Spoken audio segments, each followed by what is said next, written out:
Hello, ServeWellers. This week we are discussing how you can solidify your relationship with your guidance counselor. This is one of my favorite lessons because nobody else in the country is doing this, and it will give you a huge ServeWell advantage if you do it and you do it well. Now, you might be wondering, do I really need to meet with my guidance counselor again? We already talked for 2 minutes back in September when she approved my classes.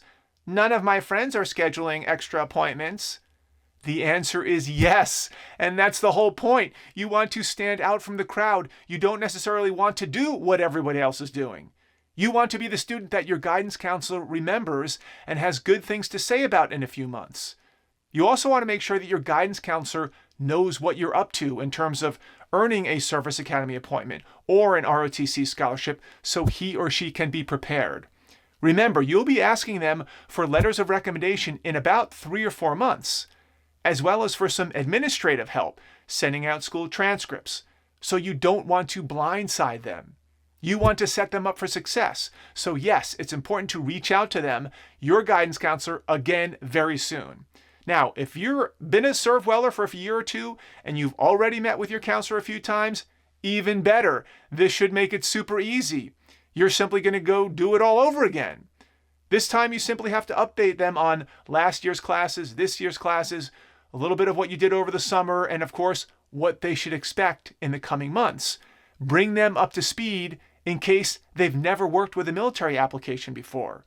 Because your guidance counselor may need to write letters of recommendation for a Service Academy, an ROTC scholarship, a congressional nomination. They will definitely need to write one as part of your common application when you apply to traditional colleges.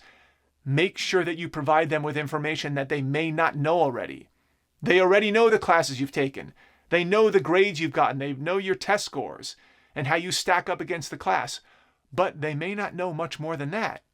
Remember, some of these guidance counselors are responsible for hundreds and hundreds of students. So you should create and send them a student summary. Some people call it a brag sheet.